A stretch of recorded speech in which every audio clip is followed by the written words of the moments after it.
Fils et du Saint-Esprit. Amen. Aujourd'hui, 22 août 2023, l'Église fait mémoire de la bienheureuse Vierge Marie, Reine de l'Univers. Que le Seigneur dispose nos cœurs à l'écoute de sa parole. De l'Évangile de Jésus-Christ selon saint Matthieu, au chapitre 19, versets 23 à 30. En ce temps-là, Jésus disait à ses disciples, « Amen, je vous le dis, un riche entrera difficilement dans le royaume des cieux. Je vous le répète, il est plus facile à un chameau de passer par un trou d'aiguille qu'à un riche d'entrer dans le royaume des cieux. » Entendant ces paroles, les disciples furent profondément déconcertés et ils disaient, « Qui donc peut être sauvé ?» Jésus posa sur eux son regard et dit, « Pour les hommes, c'est impossible, mais pour Dieu, tout est possible. » Alors Pierre reprit la parole et dit à Jésus, « Voici que nous avons tout quitté pour te suivre. Quelle sera donc notre part ?»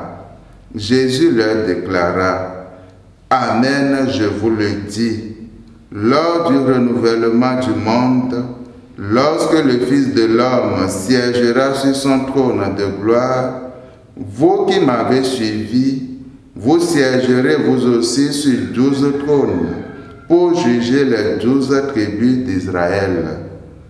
Et celui qui aura quitté à cause de mon nom des maisons, des frères, des sœurs, un père, une mère, des enfants ou une terre, recevra le centuple, et il aura en héritage la vie éternelle. Beaucoup de premiers seront derniers, beaucoup de derniers seront premiers. » Acclamons la parole de Dieu. Louange à toi, Seigneur Jésus. Dans la lecture de l'évangile d'hier, nous avons entendu comment le jeune homme riche s'en est allé tout triste lorsque Jésus lui avait suggéré de vendre tout ce qu'il avait et de le suivre. Jésus poursuit en disant dans l'évangile de ce matin qu'il est plus facile pour un chameau de passer par un trou d'une aiguille que pour un riche d'entrer dans le royaume des cieux. Lorsqu'il a entendu l'étonnement des disciples, Jésus a poursuivi son explication en insistant sur le fait que l'obtention du salut est avant tout l'œuvre de Dieu et non la nôtre. Les apôtres qui écoutent se rendent compte de la difficulté de la tâche. Qui donc peut être sauvé?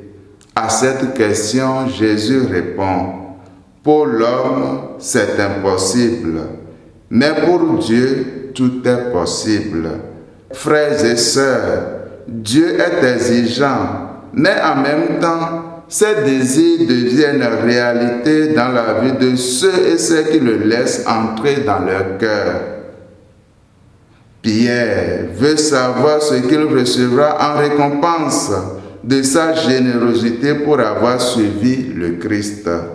Jésus lui répond simplement, « Celui qui aura quitté à cause de mon nom des maisons, des frères, des sœurs, un père, une mère, des enfants ou une terre, recevra le centuple et il aura en héritage la vie éternelle. » Dieu ne se laisse pas gagner en générosité, frères et sœurs.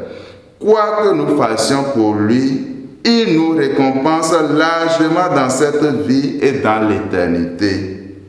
Luttons contre les difficultés, les fatigues que nous rencontrons sur notre chemin, car Dieu récompensera notre fidélité.